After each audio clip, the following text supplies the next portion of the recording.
बढ़त के बाद अब इन्फोसिस के शेयर में क्या करना चाहिए ट्रेडर्स को?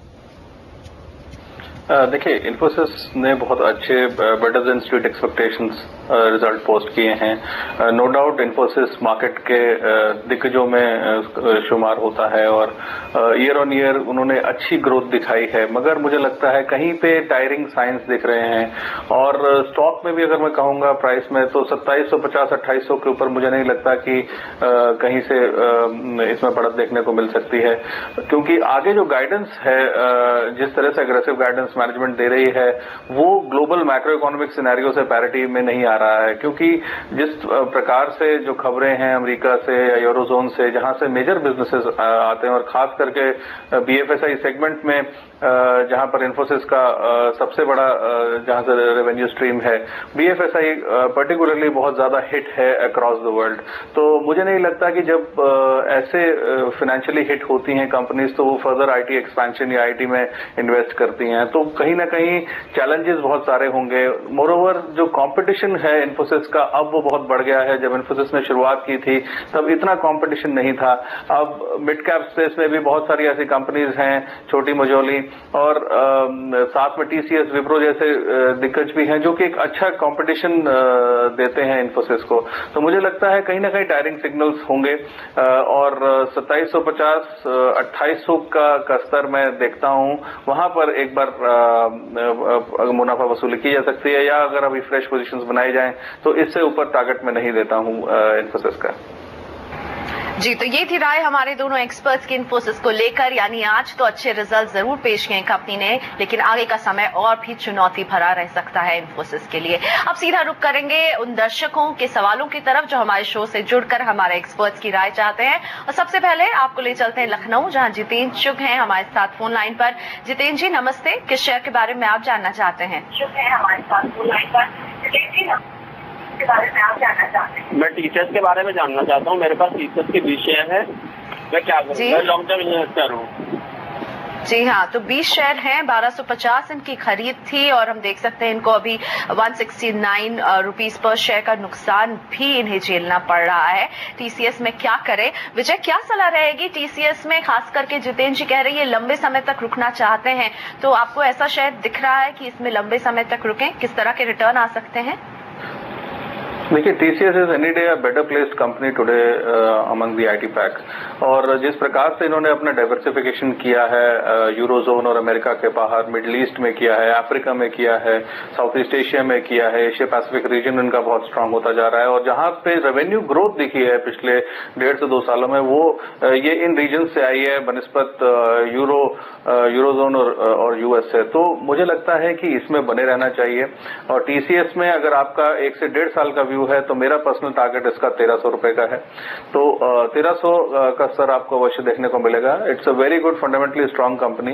सो और उन्होंने कहीं से भी जो अपनी गाइडेंस है उसमें जो इनकी रिक्रूटमेंट टारगेट्स हैं, जो उनके रेवेन्यू गाइडेंस है, उसमें भी कहीं से भी मैनेजमेंट कमी नहीं दिखा रही है। तो मेरे हिसाब से इसमें बने रहना चाहिए विद 1 to 1.5 years पर्सपेक्टिव, और 1300 साढ़े 1300 का भाव जरूर देखेंगे हम इससे। तो जितेंद्र जी होल्ड कीजिए टीसीएस को, 1300 का टारगेट दे रहे हैं विजय, लेकिन हाँ 1 से 1.5 साल तक आपको अपनी ये पोजीशन बरकरार रखनी होगी। इसी के साथ हम लेंगे ब्रेक, लेकिन ब्रेक के बाद सौदा आपका सवाल फेसबुक से, यानी आप उन सवालों के बारे में जानिए जो हमारे दर्शक पूछ रहे हैं हमारे फेसबुक पेज पर। बने रहिए हमारे साथ, हम अभी हाजिर हो रहे हैं। वेलकम बैक, आप देख रहे हैं सौदा आपका, और अब वक्त हो चला है उन सवालों का जो हमारे दर्शकों ने हमें सौदा आपका के फेसबुक पेज पर पोस्ट किए हैं। और दिल्ली से हमें सवाल पूछ रहे हैं इस समय सतविंदर जी ने फेसबुक पर जाकर हमें अपना सवाल बताया था, और इस समय हमारे साथ फोन लाइन पर वो जुड़ चुके हैं। सतविंदर जी नमस्कार, बताइए क्या सवाल है आपका? नमस्कार सर। नमस्कार, बताएं। मेरे पास एसबीआई के 16 शेयर हैं 1870 रुपए के। ओके। और मैं 6 से 8 महीने तक आराम से वेट कर सकता हूँ। अगर फिर भी मैं प्रॉफिट नहीं कमा पा रहा तो मैं 1 से 1.5 साल तक भी वेट कर सकता हूँ। चलिए, लंबी अवधि का आपका नजरिया है। विजय, आपसे समझना चाहेंगे क्या स्ट्रैटेजी होनी चाहिए इनकी, और क्या ये होल्ड करेंगे तो इनका भाव वापस आएगा, और कितना मुनाफा हो सकता है आगे चलकर? देखिए, कुछ दिन पहले मूडीज ने डाउनग्रेड किया था एसबीआई को। कारण उसका यह था कि जिस प्रकार की एसेट क्वालिटी थी वो काफी डिटेरियोरेट हुई है पीछे कुछ समय में। दूसरी बात, जिस तरह से प्रोविजनिंग की है पिछले कुछ क्वार्टर वो काफी ड्रेडफुल है। तीसरी, जो एनपीएस हैं वो बढ़ते जा रहे हैं बैंक में, और कैपिटल इन्फ्यूजन की जो बात सरकार कर रही है उस पर भी कोई क्लैरिटी नहीं है। तो इन सब बातों को लेके एसबीआई एक मेरे हिसाब से कंफ्यूज्ड जोन में है, और जहां पर भी निवेशकों को रैलीज मिले तो इसमें फिलहाल मुझे लगता है कि एक बार एग्जिट करना चाहिए। अगर आपको आपका भाव मिलता है तो एक बार आप बाहर आइए, क्योंकि अगर लंबी अवधि में अभी देखें अगले 1 से 1.5 साल में मुझे लगता है बैंकिंग पे काफी प्रेशर रहेगा, और जिस तरह से इंटरेस्ट साइकिल अभी है और एक और रेट रिविजन एक्सपेक्टेड है, तो मुझे लगता है कहीं ना कहीं आगे पूरे के पूरे बैंकिंग पैक पे इसका असर पड़ेगा और अंडर प्रेशर रहेगा। तो जहां पर भी रैलीज मिले मेरे हिसाब से एग्जिट बनता है अगर आपका मीडियम टर्म व्यू है। अगर आप लॉन्ग टर्म व्यू लेके चलते हैं तो इसमें आप अगर 1.5 से 2 साल तक वेट कर सकते हैं, तो कहीं पर भी एसबीआई आपको नीचे मिले एवरेज करें, अपना एवरेज प्राइस नीचे लेके आए और होल्ड करिए। उसमें कोई दो राय नहीं है कि अगर if India has to grow, SBI has to grow in the long term, SBI has to put its house in order. So I believe कि SBI in the long term is good, but in the short to medium term मुझे लगता है कहीं ना कहीं काले बादल हैं। एसबीआई को लेकर के कि इसे सेल करना ज्यादा सही होगा, रैली देखें तो इसे सेल करें सतविंदर जी, और अगर लंबे समय तक बने रहें तो एवरेजिंग करते रहिए। बढ़ेंगे आगे और अमित आहूजा जी का सवाल लेंगे। इन्होंने भी पहले अपने सवाल हमें फेसबुक पर भेजा था और अब हमारे साथ मौजूद हैं पटियाला से। अमित जी नमस्ते, किस शेयर के बारे में आप जानना चाहते हैं? हाँ जी मैम, मैं अमित आहूजा बात कर रहा हूँ पटियाला से जी। मैम मैंने गोदावरी पावर शेयर्स लिए थे 200 350 के रेट पर जी। तो मुझे अब 3 साल हो गए हैं, बट ये डे बाय डे जो है ना रेट डाउन जाता जा रहा है, तो मुझे उसके लिए करना है। मुझे अब कंफर्म करना चाहता हूँ कि जो होल्ड करूँ या कैसे क्या किया जाए, बहुत मैं कंफ्यूज होता हूँ जी। कंफ्यूज है अमित जी गोदावरी पावर एंड इस्पात को लेकर के। धर्मेश क्या सलाह देंगे, क्योंकि हम देख रहे हैं अमित जी को अच्छा खासा नुकसान भी झेलना पड़ रहा है क्योंकि शेयर्स भी बहुत है, 200 शेयर्स हैं, 237 रुपए प्रति शेयर का नुकसान हो रहा है। क्या सलाह बनती है गोदावरी पावर एंड इस्पात पर धर्मेश? जी, अगर टेक्निकली देखें तो चार्ट्स में काफ़ी ज़्यादा बियर सेटअप बना हुआ है, ये स्ट्रक्चरल बियर साइकिल में आया हुआ है। Sell on every rally type of chart है इसमें, और पिछले 1.5 साल में इसने ऊपर का रुख देखा ही नहीं है। अगर 5-10% की भी मूव आती है तो उसका इसमें सेलिंग में आ जाता है। तो वहाँ पे मेरी सलाह ये रहेगी, अगर एक बार करंट लेवल पर आप थोड़ा एवरेज करने की कोशिश करें और 100 का एक स्ट्रिक्ट स्टॉप लॉस लगा के चलें, 125-30 पर वापस भेज दें, वो नीचे आता है फिर आप एवरेज करो, तो इस तरीके से आप कर सकते हैं। 70 तक ये स्टॉक आराम से लुढ़क सकता है। तो एक तो आप ऑलरेडी काफ़ी लंबे लॉस के साथ बैठे हुए हैं, और जो इनका बाइंग लेवल है वहाँ तक आता हुआ मुझे आने वाले 1-1.5 साल में तो ये दिख नहीं रहा है। मैक्सिमम अपसाइड की अगर बात करें तो 140-145 आ सकता है, तो इन्हें ट्रेडिंग करनी चाहिए और ट्रेडिंग करके अपने लॉस को मिनिमाइज करना चाहिए। और अगर 70 के नीचे अगर ये स्टॉक ट्रेड करता है तो इसको कम्प्लीटली प्रॉफिट, इनको लॉस बुक कर लेना चाहिए स्टॉक में। यानी अमित जी आपके लिए ज्यादा मुनाफे की बात नहीं है, लेकिन 100 का स्ट्रिक्ट स्टॉप लॉस जरूर बता रहे हैं धर्मेश, जिसे आपको अपनाना चाहिए क्योंकि 70 तक लुढ़क सकता है। 140-145 का स्तर देखें तो आप अपने इस शेयर को बेचें, ये सलाह बन रही है धर्मेश की। और बढ़ेंगे आगे इसी के साथ सौदा आपका में हम हाजिर होते हैं एक छोटे से ब्रेक के बाद। सवाल जवाब का सिलसिला जारी रहेगा, हम अभी हाजिर हो रहे हैं।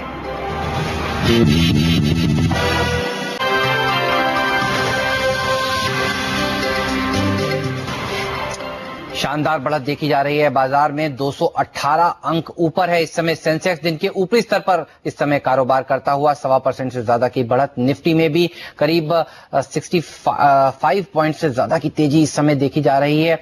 ये भी दिन के निचले ऊपरी स्तर के आसपास कारोबार कर रहा है। मिड कैप इंडेक्स में भी 1% की बढ़त बनी हुई है। इन्फोसिस के शानदार नतीजे आए और उसके बाद हमने देखा इन्फोसिस के अलावा तमाम आईटी शेयरों में एक अच्छी खासी रैली देखने को मिली है। निफ्टी में 5 बड़े गेनर्स की बात करूं तो उसमें से 4 आईटी शेयर हैं, एचसीएल के अलावा टीसीएस, विप्रो, ये तमाम ऐसे काउंटर्स हैं जिनमें आज करीब 3 से 4% तक की बढ़त बनी हुई है और इसीलिए हमने देखा है बाजार में शानदार तेजी आज देखने को मिली है। हालांकि अब से कुछ ही देर में आईआईपी के आंकड़े भी आने वाले हैं और आईआईपी के आंकड़ों से पहले बाजार लगातार गेन्स को ऐड करता जा रहा है। देखना होगा कि किस तरह के वो आंकड़े आएंगे, लेकिन एक सेक्टर है जो बाजार को निराश कर रहा है और वो है ऑटो क्षेत्र। टाटा मोटर्स, एमएनएम, ये तमाम ऐसे शेयर हैं जिनमें आज गिरावट देखी जा रही है। निफ्टी में सबसे ज्यादा गिरने वाला शेयर टाटा मोटर्स का है, करीब 3% नीचे ये शेयर इस समय कारोबार कर रहा है। दिन के निचले स्तर के आसपास एमएनएम में भी सुबह से ही एक दबाव देखा जा रहा है। हमारे एक्सपर्ट्स हमारे साथ जुड़े हुए हैं, धर्मेश और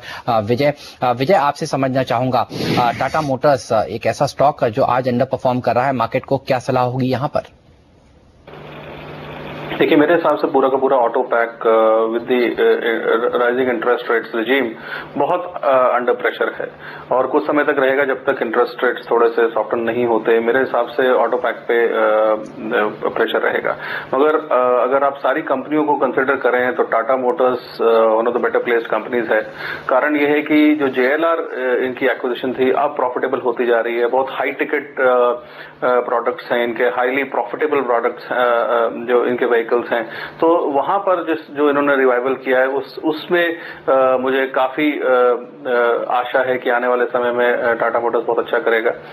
हालांकि डोमेस्टिकली देखें तो नैनो ने कुछ खास it hasn't taken of that well. बाकी दूसरे जो वेरिएंट्स हैं इनके डीजल में कार्स हैं या ट्रक्स हैं, वो एक उसमें हमने देखा कि सेल्स ठीक हो रही हैं। तो over a period of time I think Tata Motors is going to be a good bet, मगर इंटरमीडिएट और टर्म पे मैं देखता हूं कि मेरे हिसाब से इसमें थोड़ा सा ये साइडवेज रहेंगे काउंटर्स, मगर जैसे ही इंटरेस्ट रेट सॉफ्टन होना शुरू करेंगे मेरे हिसाब से auto is going to be one of the best bets. जी, तो ये थी विजय की राय ऑटो सेक्टर पर कि अभी फिलहाल यहाँ थोड़ा सा प्रेशर जरूर दिख रहा है, लेकिन इंटरेस्ट रेट अगर सॉफ्टन होते हैं तो इसका पॉजिटिव असर इस सेक्टर में दिखेगा। अब रुक करेंगे आपके सवालों का और हमें अगला सवाल पूछ रहे हैं शांतिलाल कोठारी जी, बंगलुरु से जुड़ रहे हैं फोन लाइन पर। शांतिलाल जी नमस्ते, क्या जानना चाहते हैं आप हमारे एक्सपर्ट से? नमस्ते। हेलो, नमस्ते जी। नमस्ते शांतिलाल जी, पूछिए अपना सवाल। हाँ, हमने धनलक्ष्मी बैंक के 200 शेयर 80 रुपए में और 300 शेयर 90 में खरीदे हुए हैं। हाँ, जी हाँ, मैंने सुन लिया। हाँ, धनलक्ष्मी बैंक के 80 रुपए में 200 शेयर लिए हुए हैं और 90 रुपए में 300 शेयर लिए हुए हैं। तो अब उसके लिए आगे क्या करें? जी, तो धनलक्ष्मी पर राय चाहते हैं और हालांकि हम इससे जुड़ी कुछ खबरें भी सुन रहे हैं, बैंक की तरफ से भी लगातार क्लैरिफिकेशन आता रहा है। धर्मेश, धनलक्ष्मी बैंक, इस पर क्या राय बनती है? हम देख रहे हैं इनका निवेश है, 200 शेयर्स हैं इनके पास ऑलरेडी धनलक्ष्मी बैंक के। इस पर आपकी क्या सलाह रहेगी? जी, धनलक्ष्मी बैंक के बारे में सलाह ये रहेगी कि जहाँ भी एज अ कॉर्पोरेट पॉलिसी हम इसमें बिलीव करते हैं कि जहाँ भी कॉर्पोरेट गवर्नेंस पे क्वेश्चन मार्क आता है, चाहे वो एलिगेशन ही क्यों ना हो, तो स्टॉक को अवॉइड करना चाहिए। और इस पे जो पिछले दिनों ये न्यूज़ में रहा वो सही कारणों के लिए नहीं था। अब क्या सही है क्या सही नहीं है इस आरोप में, ये तो अभी स्टैब्लिश नहीं हुआ है, लेकिन स्टॉक परफॉर्मेंस देखिए तो ये लगातार गिरता रहा है और इसके रिजल्ट्स भी काफ़ी अच्छे नहीं रहे हैं। अगर मार्जिन्स की बात करें तो वहाँ भी कोई काफ़ी कंफर्ट नहीं है। अगर रेशियो में देखें तो जरूर ये 0.65 प्राइस टू बुक वैल्यू पर ट्रेड कर रहा है, बट इसमें क्वेश्चन मार्क यहाँ पर आता है डिविडेंड यील्ड अगर आप देखिए तो 1% से कम है। नॉर्मली स्मॉल पीएसयू बैंक्स अगर करंट लेवल्स पर आप देखें, जैसे आंध्रा बैंक है, साउथ इंडियन बैंक है, यूनाइटेड बैंक है, तो 3.5 से 4% के डिविडेंड यील्ड पर ट्रेड कर रहा है।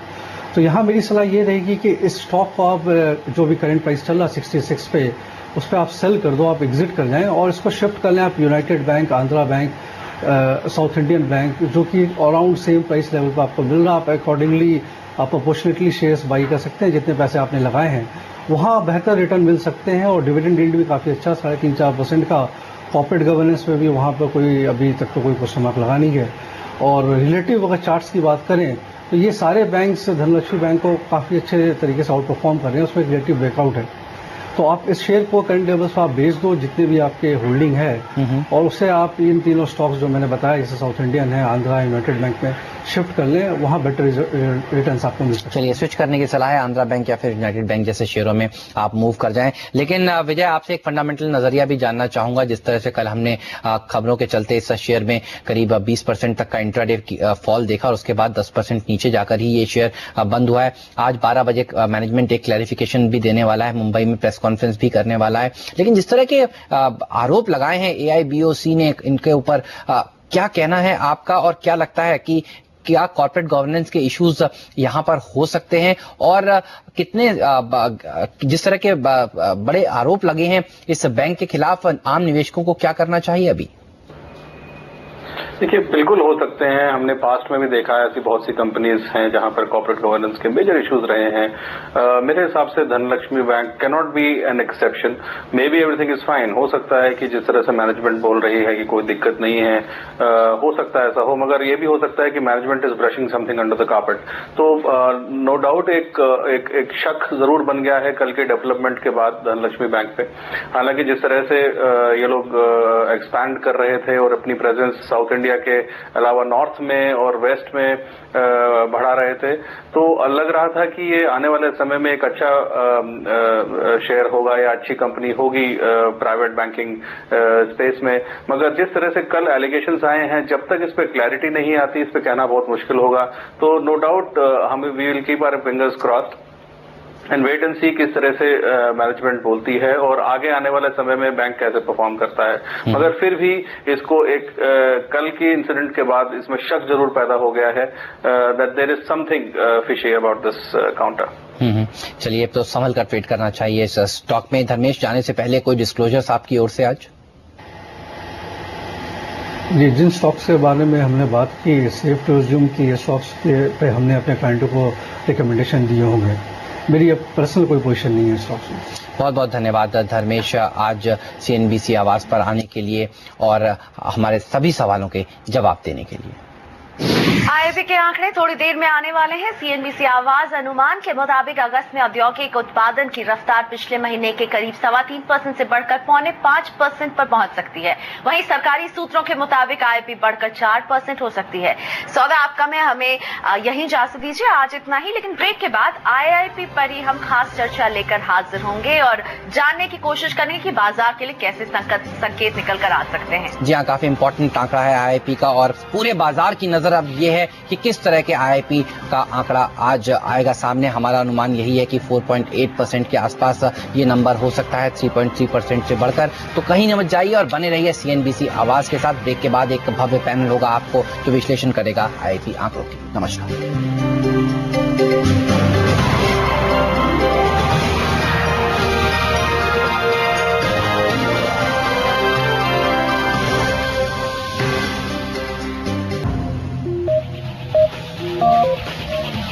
IIP के आंकड़े आने ही वाले हैं और उसी का इंतजार है। फिलहाल बाजार को अटकलें चल रही है 4% के आसपास होने की। हालांकि हमारे अनुमान कह रहे हैं 4.8, लेकिन जो भी हो पिछले महीने के 3.3 से बेहतर होगा जो है। या सबकी अलग अलग रेंजेस है। कुछ लोग कह रहे हैं 4.4%, कुछ कह रहे हैं 4.5%, कुछ कह रहे हैं 4.8%। तो 4 से 4.8% के बीच में एक रेंज निकलता हुआ आएगा, लेकिन डेफिनेटली पिछले महीने से एक बेहतर आंकड़ा आने की उम्मीद है। हाँ, लेकिन जो संकेत है 4% के आसपास का आंकड़ा शायद ज्यादा भरोसेमंद नजर आता है यहाँ पे, क्योंकि काफी हद तक दिक्कतें बरकरार हैं। आप देख रहे हैं टेक्सटाइल में काफी हद तक कमजोरी देखने को लगातार मिली है।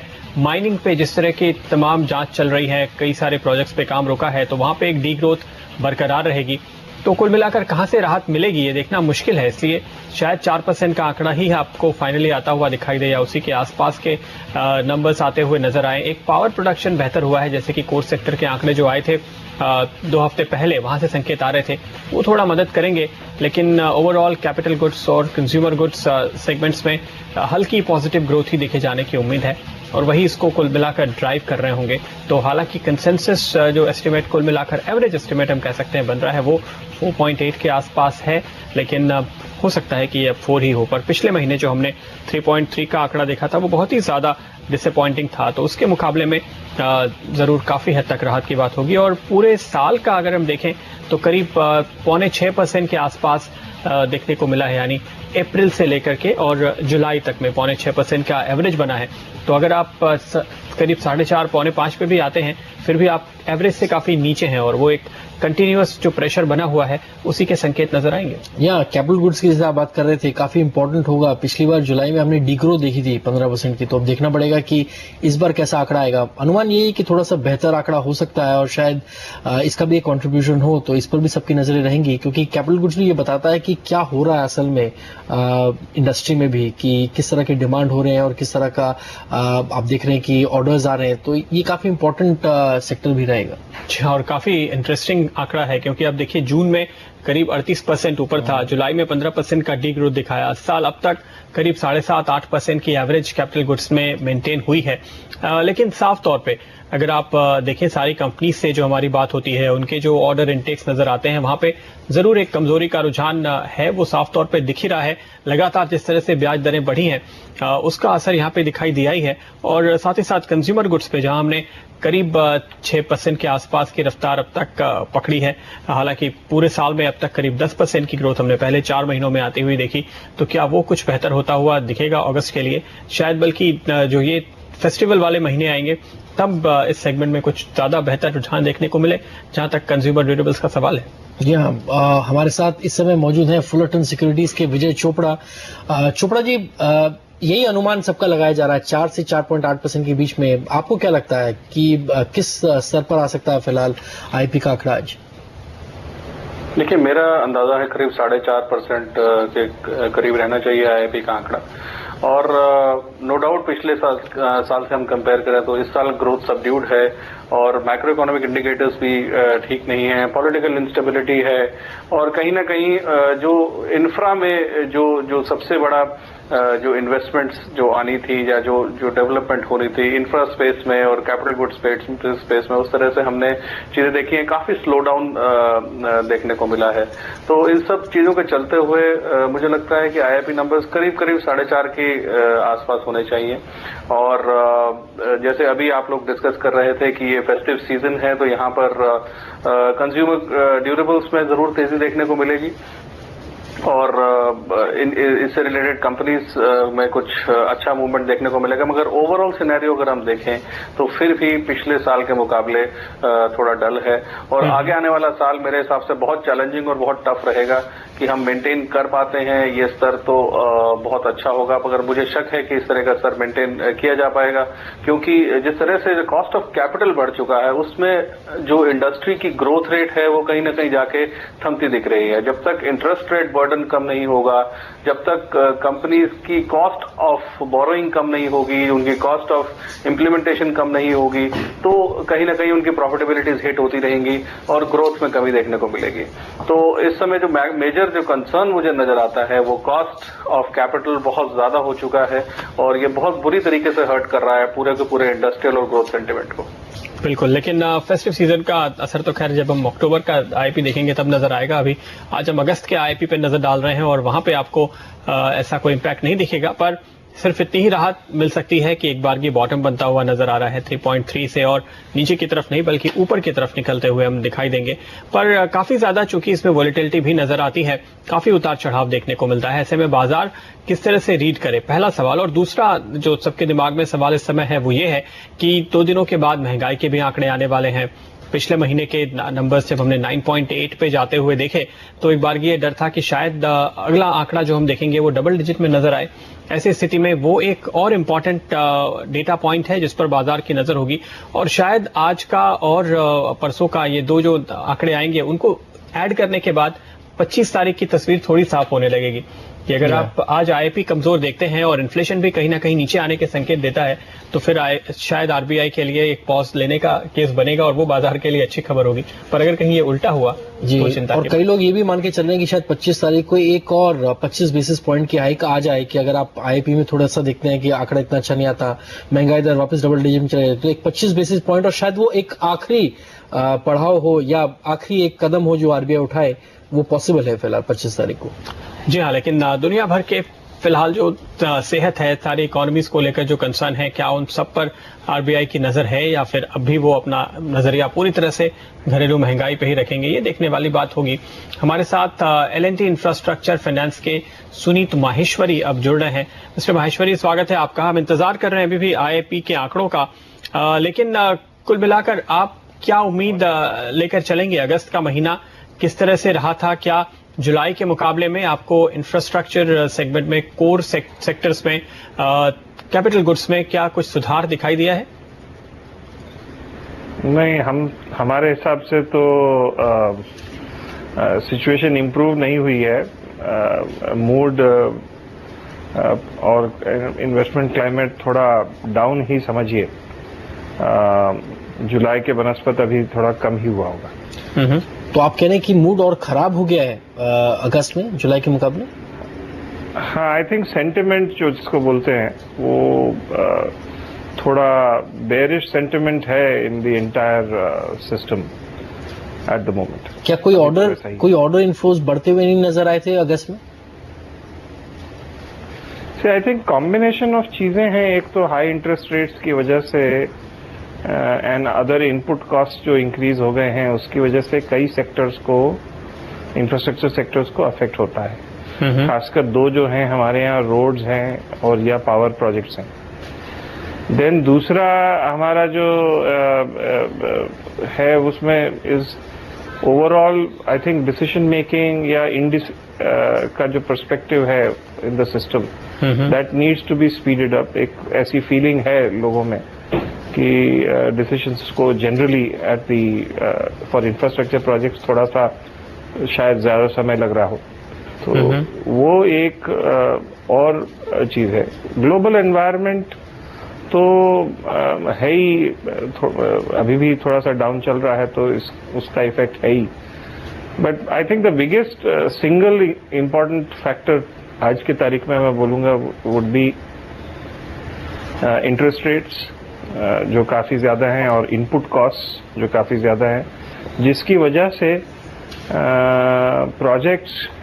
नए प्रोजेक्ट्स के वायबिलिटी के ऊपर इम्पैक्ट है। इसलिए लोग डिसीजन मेकिंग, नए प्रोजेक्ट्स के ऊपर डिसीजन मेकिंग थोड़ा सा धीमा कर दिया है लोगों। बिल्कुल, लेकिन क्या आपको ऐसा लगता है कि जिस तरह से महंगाई का दबाव लगातार बना हुआ है और जो हमारा अंदाजा है कि परसों भी जो महंगाई के आंकड़े आएंगे वो आपको 9.5 से 10% के बीच में ही कहीं नजर आ सकते हैं, ऐसी स्थिति में और एक रेट हाइक होगी तो एक पूरी तरह से ब्रेक लगता हुआ नजर आ रहा है कोर सेक्टर में, प्रोजेक्ट्स में, इंफ्रास्ट्रक्चर में? नहीं, इनफैक्ट मेरा तो ख्याल है खाली ब्रेक नहीं, हमारे बैंक्स एंड फाइनेंशियल सिस्टम को क्योंकि एग्जिस्टिंग प्रोजेक्ट्स हैं उनके इनपुट कॉस्ट बढ़ जाते हैं, उनके प्रोजेक्ट कॉस्ट बढ़ जाते हैं, तो जो प्रोजेक्ट्स एग्जिस्टिंग हैं या जो अभी चालू हो रहे हैं उनको भी थोड़ी सी दिक्कत आएगी। तो हमारे संदर्भ में ये खाली नए प्रोजेक्ट्स के लिए नहीं है, ये तो पूरे infrastructure sector, economy as a whole को, बिकॉज इनपुट कॉस्ट बढ़ जाएंगे, इंटरेस्ट कॉस्ट बढ़ रहे हैं, तो थोड़ा सा इस पे सेंटिमेंट तो मेरे ख्याल में इम्प्रूव होने का मुझे कम जी। आप हम बता दें कि इस समय आईपी का जो आंकड़ा है वो 3.3% के बढ़कर 4.1%। प्रदीप, काफी हद तक उम्मीद के मुताबिक ही फिलहाल देखने को मिल रहा है, 4% के करीब आया है, 4.1%। तो जो लोग अटकलें लगा रहे थे कि 4.8% होगा, उतना उत्साही नहीं है, लेकिन फिर भी 3.3% से बढ़ता हुआ नजर आया 4.1%। जी हाँ, तो ये आंकड़ा बेहतर दिखाई दे रहा है। फिलहाल हमें 4.1% पे आया है 3.3 के मुकाबले। जैसे कि हम कह रहे थे कि 4.8 का जो कंसेंसस है, हमारी राय यही थी कि वो थोड़ा एम्बिशियस लग रहा है और काफी मुश्किल होगा क्योंकि अलग अलग सेक्टर्स में काफी दबाव है, और वही आपको दिखाई दे रहा है। 4% का टारगेट जो हम भरोसे के काबिल मान रहे थे, 4.1 पे फाइनली ये आता हुआ। पिछले साल के मुकाबले अगर आप देखें तो मेरे ख्याल में करीब 4.5% उस वक्त भी था, तो उस लिहाज से आपको वहीं कहीं नजर आ रहा है ये। लेकिन जरूर पिछले महीने के मुकाबले संभलता हुआ थोड़ा सा दिखाई दिया है। क्रिसिल के सीनियर इकोनॉमिस्ट सुनील सिन्हा हमारे साथ अब जुड़ रहे हैं। सिन्हा साहब, क्या कहेंगे आप, ये जो नंबर है 4.1 हुआ, वाकई में इंप्रूवमेंट मानना चाहिए 3.3 से 4.1, या अभी भी रिस्क बना हुआ है कि शायद अगले महीने फिर डिप हो? देखिए, जहां तक आंकड़ों का सवाल है, ये हमारी उम्मीद से तो थोड़ा कम है, क्योंकि पिछले साल का अगर आप बेस देखें तो बेस पिछले महीने के मुकाबले जो है इस महीने काफी लो था, तो इसलिए हमें उम्मीद थी कि आंकड़े शायद थोड़े बेहतर होंगे।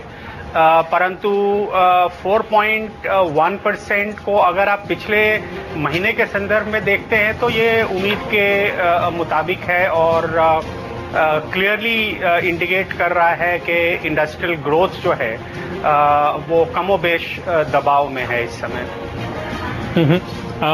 तो फिलहाल हल्का सा फ्लैट सा ही रुझान बन रहा है। उसके और डिटेल्स अगर हमारे सामने आते हो, हमें भी इसके ब्रेकअप का इंतजार है कि किन किन सेगमेंट्स में आपने मूवमेंट आते हुए कैसा देखा है, कहां से दबाव आ रहा है, कहां से नहीं आ रहा। फिलहाल केवल जो हेडलाइन नंबर हमारे पास आया है वो 4.1% है। 4.8 के अनुमान के मुकाबले साल दर साल 4.5 से घटा है, महीने दर महीने 3.3 से बढ़ा है। और अब कुछ ब्रेकअप मैन्युफैक्चरिंग सेक्टर की जो ग्रोथ है 4.7 से घट के 4.5 पे आ चुकी है। तो हल्का दबाव यहां पे देखने को मिल रहा है। जरूर इसकी वजह से प्रेशर देखा है, लेकिन कुछ दूसरे सेगमेंट्स में शायद ये रिकवर होता हुआ नजर आया है जहां तक पूरे ओवरऑल आईआईपी का सवाल है। पर मैन्युफैक्चरिंग के आंकड़ों पे मिस्टर सिन्हा खास तौर पे फोकस रहता है आरबीआई का, क्योंकि वो कह रहे हैं मैन्युफैक्चरिंग सेगमेंट में जो प्राइसिंग पावर है, जिस तरह से दाम बढ़ रहे हैं उसको वो रोकना चाहते हैं, इसीलिए उन्होंने लगातार अपने रेट बढ़ाए हैं। क्या आपको लग रहा है कि वो प्राइसिंग पावर अब धीरे धीरे इस सेगमेंट से निकलती जा रही है और आरबीआई को अब थोड़ा कंफर्ट होगा, एक पॉज के बारे में सोचने का मौका होगा? देखिए, जिस समय भी आरबीआई अपने पॉलिसी के ऊपर नजर डालेगी तो निश्चित तौर पे एक आंकड़ा तो आईआईपी होगा, परंतु दूसरा आंकड़ा इन्फ्लेशन का भी होगा। और जरूर जहां तक नंबर का सवाल है, आईआईपी नंबर का, ये हम देख रहे हैं कि मैन्युफैक्चरिंग सेक्टर में भी स्लो डाउन अब ऑब्वियस होता जा रहा है। परंतु जहां तक प्राइसिंग पावर का सवाल है, जो मैन्युफैक्चरिंग सेक्टर का जो इन्फ्लेशन है वो जो पिछले आंकड़ों के हिसाब से अभी भी 7.5% के आसपास है। तो मुझे इस एक आंकड़े के ऊपर ऐसा नहीं लगता है कि आरबीआई अपने जो रेट साइकिल है उसमें कोई बदलाव लाएगी। मुझे अभी भी उम्मीद है कि एक और रेट हाइक बिल्कुल संभव है और उसके बाद शायद किसी किस्म का पॉज की उम्मीद की जा सकती है। लेकिन वो कितना बड़ा रेट हाइक हो सकता है? क्या सिर्फ 1/4%, 25 बेसिस पॉइंट या उससे ज्यादा? मेरे अनुमान में वो 25 बेसिस पॉइंट का होगा। चलिए, तो 25 बेसिस पॉइंट की बात की जा रही है। आपको बता दें कि कंज्यूमर ड्यूरेबल में भी हमने थोड़ी सी कमी आते हुए देखी है। 4.6% पे आंकड़ा आ रहा है, 8.6% का आंकड़ा था जुलाई के महीने में। तो फिलहाल वहां पर थोड़ी सी निराशा, लेकिन कैपिटल गुड्स जैसा हम मान रहे थे एक डी ग्रोथ हुई थी जुलाई में, -15% थी, तो उसके मुकाबले फिलहाल पॉजिटिव आंकड़ा आता हुआ इस समय। आप इसको कैसे देख रहे हैं कैपिटल गुड्स में? क्योंकि हम लोग मान रहे थे कि थोड़ा सुधार होगा, सुधार हुआ है, क्योंकि पहले एक डी ग्रोथ थी -15% की, उसके मुकाबले जब आंकड़ा आता है पॉजिटिव तो थोड़ा अच्छा लगता है। लेकिन क्या ये सचमुच इस पे लोगों को भरोसा करना चाहिए या स्थिति अभी भी खराब है?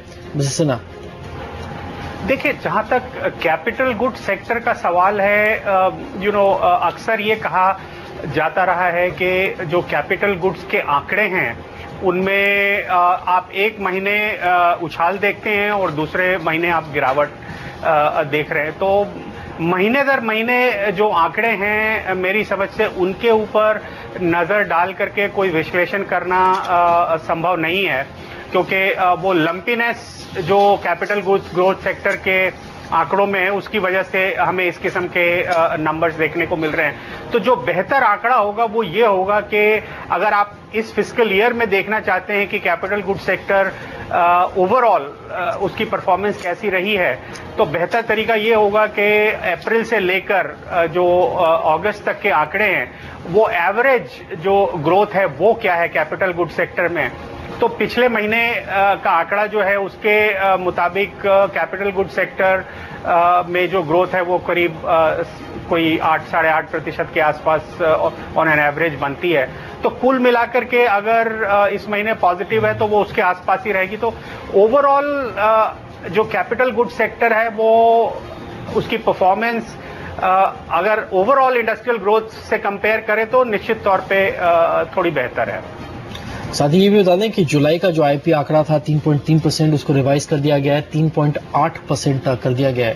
तो प्रदीप, ये भी एक थोड़ा सा पॉजिटिव माना जाए कि इतना खराब नहीं था स्थिति जितनी हमने देखी थी। जी, और ये भी बता रहा है कि काफी ज्यादा जो डेटा मिल रहा है वो बहुत टाइमली नहीं आ रहा है, जिस वजह से हम काफी शार्प फ्लक्चुएशंस भी देखते हैं। जैसे हम कैपिटल गुड्स की बात कर रहे थे ओवरऑल, इसीलिए मिस्टर सिन्हा कह रहे हैं कि आप पूरे अब तक का जो ग्रोथ है एक एवरेज देखें तो कहीं ज्यादा बेहतर होगा। लेकिन एक सेगमेंट जरूर साफ तौर पे कमजोर नजर आ रहा है, कंज्यूमर ड्यूरेबल का। करीब 4.6% की ग्रोथ यहां पर आई है कंज्यूमर ड्यूरेबल में, और अगर आप कंज्यूमर गुड्स टोटल देखें तो 3.7% की ग्रोथ दिखाई दे रही है। ये अगर आप इसको पर्सपेक्टिव में लेते हैं तो 6%, 6.25% जुलाई में थी, उससे भी कम हो गई है। कंज्यूमर डिमांड पे लगता है काफी ज्यादा प्रेशर यहाँ पे मिस्टर सिन्हा अब आता हुआ नजर आ रहा है रेट बढ़ने के बाद। देखिए, मैं पहले भी आपके प्रोग्राम में कह चुका हूं कि जो मॉनेटरी टाइटनिंग है उसका जो असर है वो लैग के साथ होता है। तो अब तक की जो मॉनेटरी टाइटनिंग हुई है, जाहिर सी बात है कि उसका असर इमीडिएटली ना तो आपको इन्वेस्टमेंट गुड्स में नजर आएगा, ना कंज्यूमर गुड्स में नजर आएगा, परंतु जैसे जैसे वक्त गुजरता जाएगा ग्रेजुअली वो आपको जो ये नंबर्स आईआईपी नंबर्स हैं उसमें ट्रांसलेट होता हुआ नजर आएगा। तो कंज्यूमर ड्यूरेबल्स में खास करके ये जो अब गिरावट ग्रोथ में नजर आ रही है, काफी हद तक ये इस चीज का इंडिकेशन है कि जो मॉनेटरी टाइटनिंग है वो अब रियल सेक्टर में ग्रेजुअली ट्रांसलेट होती हुई नजर आ रही है। राइट, मिस्टर महेश्वरी, मैं आपसे ही जानना चाहता हूं कि जिस तरह से हमने ये जो आंकड़ा देखा है कैपिटल गुड्स का, फिलहाल ये बेहतर जरूर है कि एक डी ग्रोथ के सामने जब हम ग्रोथ देखते हैं, -15% के सामने जब एक अच्छा आंकड़ा आता है, तो क्या सचमुच कॉन्फिडेंस दिख रहा है आपको ऑन ग्राउंड? आई थिंक एक और न्यूज आई थी थोड़े दिन पहले, वो था कि एक्साइज ड्यूटी के कलेक्शंस में ड्रॉप होता दिखाई दिया है। तो आई थिंक ये आंकड़ों में कई बार मंथ टू मंथ देखेंगे and you look at the base effect, so sometimes they may not capture the पूरी जो स्टोरी है वो कैप्चर ना हो पाए।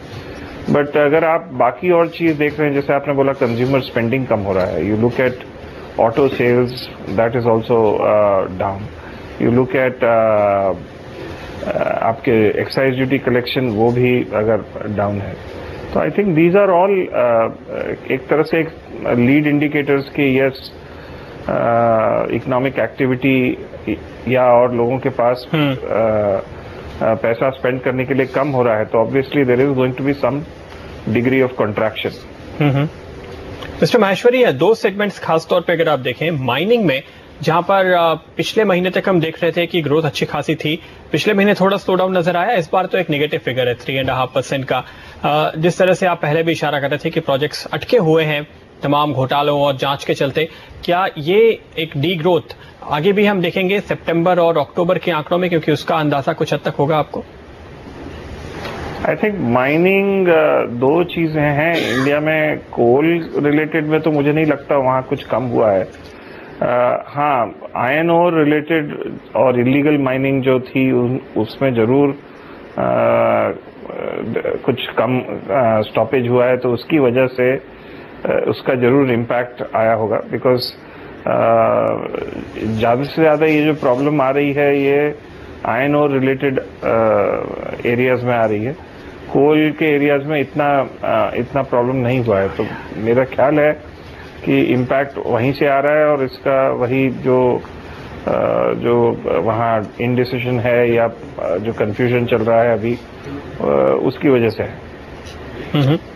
कंज्यूमर ड्यूरेबल्स पे नजर होगी, क्योंकि यहां हमने देखा है रफ्तार काफी तेजी से कम हुई है। पिछले महीने जो करीब 8.6 था वो घट करके कंज्यूमर ड्यूरेबल अब 4.6 पे आ गया है, और पिछले साल के मुकाबले भी अगर हम देखें तो यहां पर गिरावट नजर आई है, साल दर साल हो या month on month. LG electronics के डायरेक्टर मार्केटिंग वी रामचंद्रन हमारे साथ जुड़ रहे हैं। मिस्टर रामचंद्रन, अगस्त के ये जो नंबर्स हैं कंज्यूमर ड्यूरेबल में गिरावट के, क्या इसकी वजह आपको दिखती है, और क्या ये जारी है उसके बाद सितंबर और अब अक्टूबर में भी? नहीं, अभी भी अच्छा डिमांड नजर आ रहा है, अभी तो सीजन है, इसके लिए हम मार्केट में देख रहे हैं कि ट्रेड की बाइंग काफी अच्छी है, डिमांड भी हम एक्सपेक्ट कर रहे हैं अच्छा रहेगा।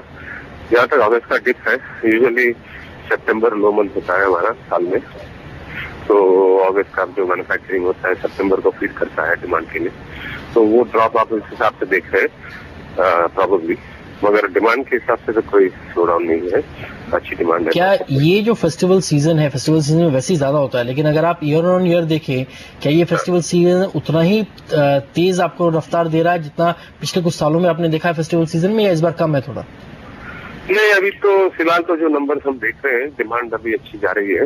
मेन जो है फेस्टिवल सीजन में क्या होता है, 3-4 दिन में सेल आउट होती है जो दिवाली के आसपास होगी, तो तभी हमको पता चलेगा। अभी जो सेल इन कर रहे हैं वो चैनल फिल कर रहा है, ट्रेड इन्वेंट्री में जा रहा है अभी, बट ट्रेड का एक्सपेक्टेशन है। और हम भी जो हमने फेस्टिवल सीजन देखा है बाकी मार्केट में भी प्रीवियसली, जैसे केरला में हो या ईस्ट में हो, दुर्गा पूजा तक अच्छा डिमांड रहा है। लेकिन जो अगस्त का नंबर आज हमारे सामने है, जाहिर है कि वो भी पिछले अगस्त के बेस पर ही है। चाहे आप मान रहे हैं कि इस टाइम पे ग्रोथ कम दिखती है, लेकिन पिछले साल 8% से इस बार अगर 4% पे आप आ गए हैं, तो जाहिर है कि एक जबरदस्त स्लोडाउन तो दिख ही रहा है।